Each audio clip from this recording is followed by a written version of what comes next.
How's it going, guys? Moonmanzero back for some more SOULCALIBUR 6. And we have 2 stories left in our wonderful adventure of side stories. And then there's only one more thing we can do after that.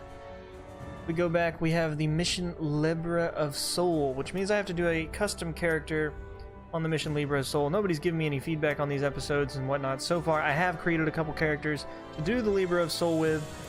I will probably only do it once unless you guys specifically ask that you want to see more Libre of Soul with created characters, or more of this game in general. But once we finish this game, it looks that most people have watched it every once in a while, and it's not that they haven't enjoyed it or enjoyed it more than others. And it doesn't seem like anybody really wants me to keep playing it, so I'm gonna do the Soul Chronicles. I'm gonna finish them off, and then I'm gonna probably do the Libre of Souls one time with a created character of my choosing, because nobody's given me any character that they specifically want me to make.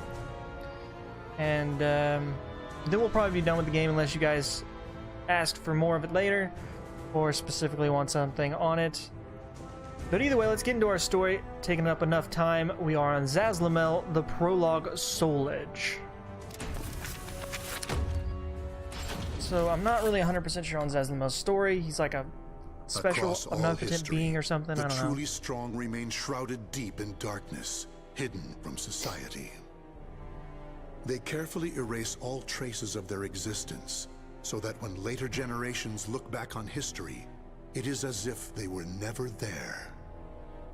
But sometimes, even the most perfect plans to erase one's tracks leave unexpected loose ends. This tome was one of those loose ends, left behind in charred ruins. What secrets lie within?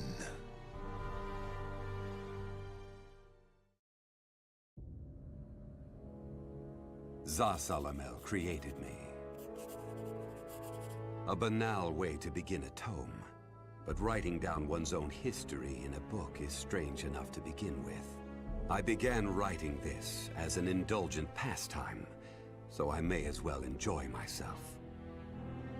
Now, about the cursed sword known as Soul Edge. I intend to record its secrets in this very tome. However, I must exercise caution. A fitting end awaits all who seek the cursed sword. Some may laugh and call this an exaggeration. Should anyone who has held that sword ever read this tome, though, I'm certain they'll agree with me. The origin of Soul Edge is a mystery. Legend says it was once an ordinary sword, void of any power. But after fighting on countless battlefields, it gathered a great deal of negative power, until a curse fell upon it. That much is true. All who took Soul Edge in their hands became slaves to the blade, murdering until they bled their last drop of blood. That is why so few know of it, despite its appearances time and time again throughout history. Until, that is, an age long past, when there appeared a man with a mind powerful enough to resist the sword's control. He was known as the Hero King. The Hero King. Who is this so-called Hero King? The dominant figure who wielded Soul Edge, the birth of SOULCALIBUR. In that ancient age, great change came only through war. Thus, controlling Soul Edge meant ruling the world. The Hero King, being the man he was, one could say it was inevitable that he would bring peace to this warring world. I won't record the Hero King's name here. Someday I may decide the time is right to reveal it, but that time isn't now. It is said the Hero King lost Soul Edge due to his jealous son. After the Hero King killed his son, The spirit sword SOULCALIBUR was born from the remnants of the cursed sword. Indeed, the cursed sword and the spirit sword both come from the very same steel. While the name Soul Edge is known to a select few, the name SOULCALIBUR is known to almost no one. There is a reason the spirit sword was never revealed to the world. Some say the Hero King created the spirit sword, but the truth is that the Hero King risked his life and failed. Those who would carry on the dead king's wish and perfect SOULCALIBUR were to come later. They were known as the Guardians of the Spirit Sword. Like a thief in the night, they took the Spirit Sword and withdrew into the dark recesses of history. They told others of the Hero King's Spirit Sword, and that they were going into hiding to both prevent SOULCALIBUR from being used for evil, and to prepare for the threat of Soul Edge.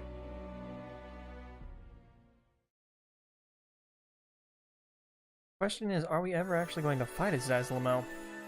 The Aval organization, the king who laid his hands on the spirit sword.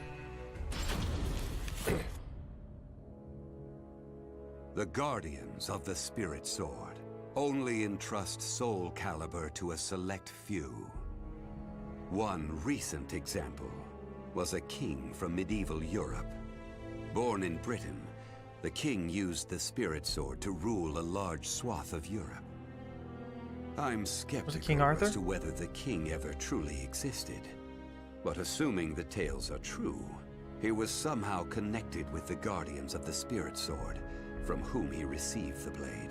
Also, it would be reasonable to assume the king fought with the one who possessed the cursed sword and won. After the king's death, though, no one knows what happened to the spirit sword. Perhaps we should assume it eventually found its way back to the Guardians of the Spirit Sword. But it should be noted that their power had dwindled greatly by that time. At the same time, there were those who awaited the second coming of the king. On the eve of the king's passing, a loyal knight set forth to find the spirit sword and restore the crown. That was the start of the secret society known as the Aval organization. They hid themselves well for a considerably long period of time. Not even I learned of their inner workings until quite recently.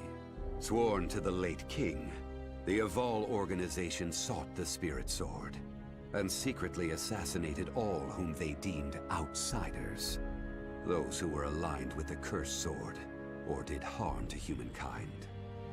A deeper look, however, reveals there was some unrest hidden below the organization's seemingly unshakable exterior.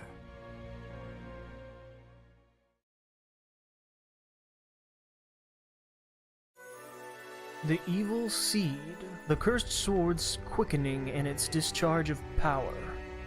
I am really curious if we're going to play as Zasalamel, because I've never played as him in this game, and I don't think he even existed in 5. And in 4, I barely used him if he was there. I think he was there, but I barely used him. And I do like scythe-wielding characters, but I just don't remember. Maybe he was just a special character in 4? I don't remember. Either way.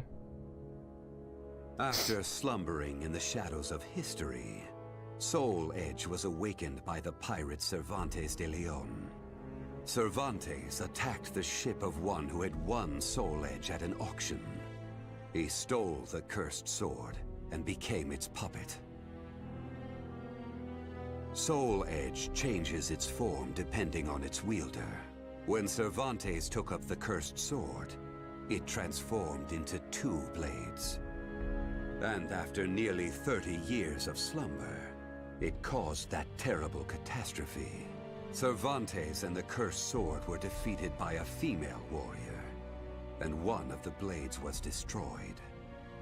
Shattering without coming in contact with the spirit sword was a first for Soul Edge. Immediately afterwards, the evil seed occurred. The evil within Soul Edge was unleashed upon the entire world. Why did the evil seed occur? What havoc did it wreak where it landed? Not even I have any way of discerning this. But one thing is certain. Ever since that day, the cursed sword's malfested kin have been swiftly multiplying. What does it mean to be malfested? It's extremely hard to define, for the resulting phenomena are so varied.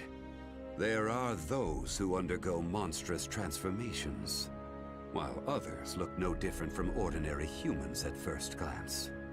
In addition to humans, some animals have experienced transformations as well. Common traits of the malfested include heightened fighting instincts and violent tendencies. Some become beasts, hungry only for slaughter, while others use strategy to entrap powerful foes.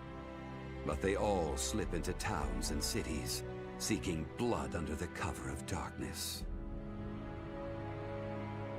Sometime after the evil seed, the Azure Knight Nightmare appeared.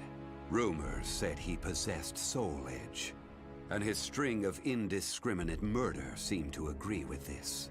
Personally, I was also interested in discovering this knight's true identity.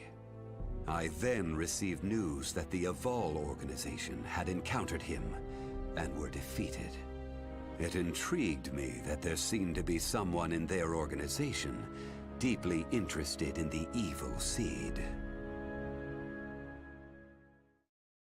We're actually going to go there in person now? Is that what's going to happen? The Three Sacred Treasures. Ling Sheng Su and the Evil Seed.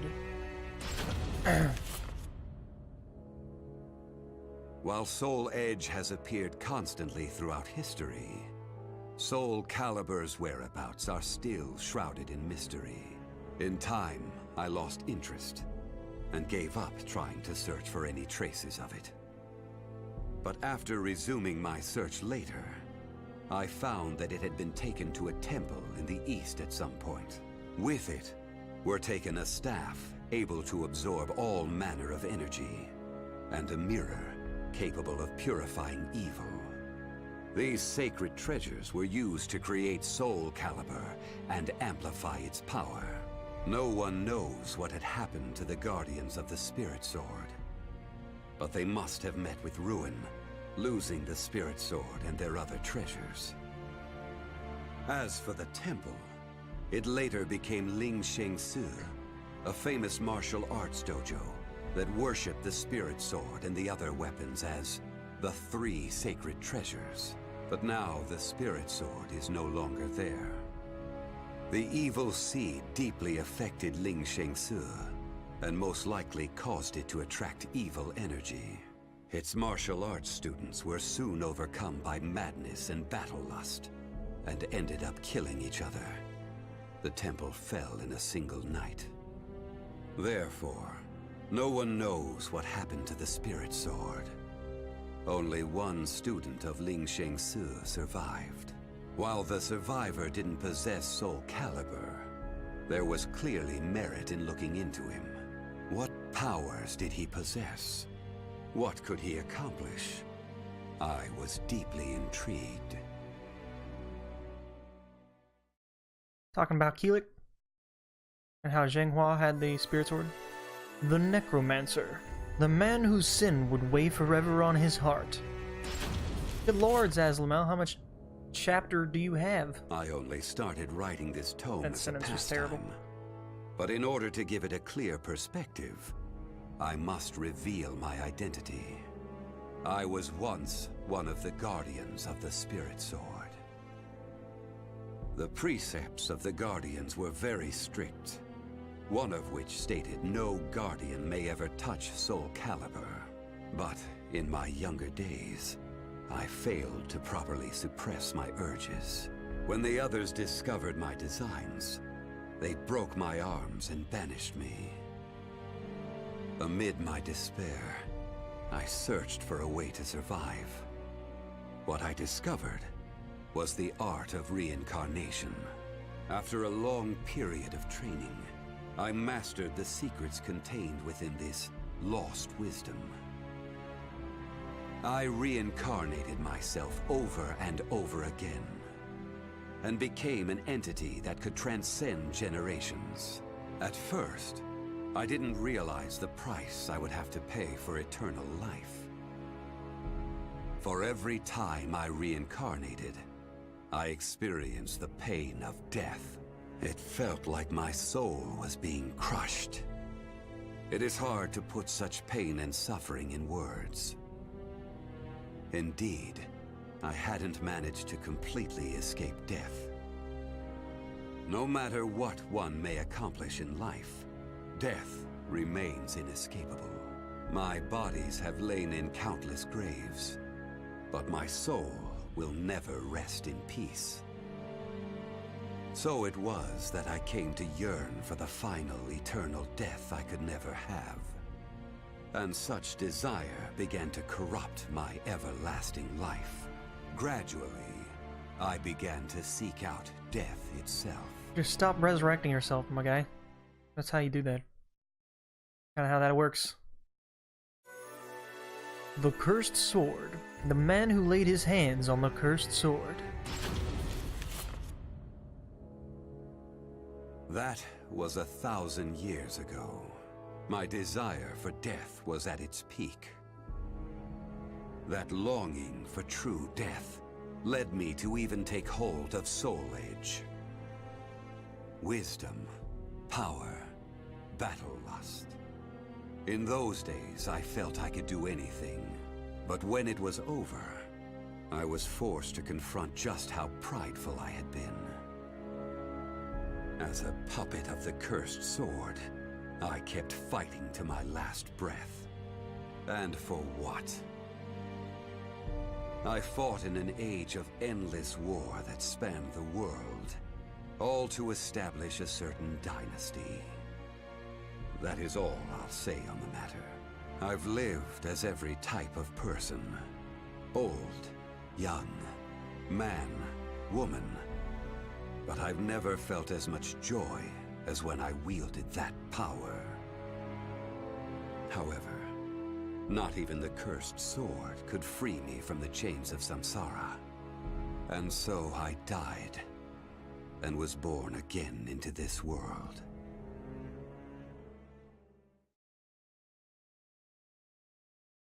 Alright. That's his story. Cool. And he has one that he also, you cannot touch at the end.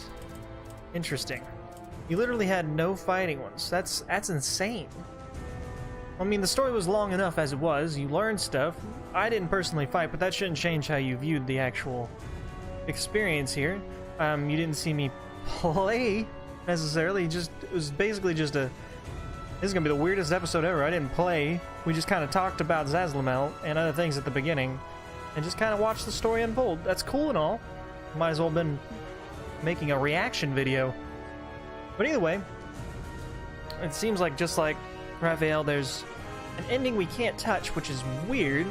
Because at first I was thinking, well, maybe the reason we can't touch the ending on Raphael's is because, you know, he didn't fight. But on the last one for Tira, she fights, and then for the last one for Talim, she doesn't fight.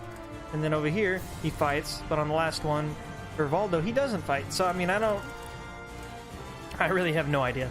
I don't know why they're blacked out. Maybe we'll get to play them eventually. Maybe they'll unlock somehow. Maybe if we do the actual custom character story, they unlock. But until then, that's what we got from Zasalamel. That's unfortunate we didn't even get to play as him. I'm not even sure if he's a character that you can play normally. I think he is. I don't know, I'd have to look. Either way, thank you guys for watching. I hope you enjoyed it. And I'll see you next episode for the last one, which is Geralt. See you later.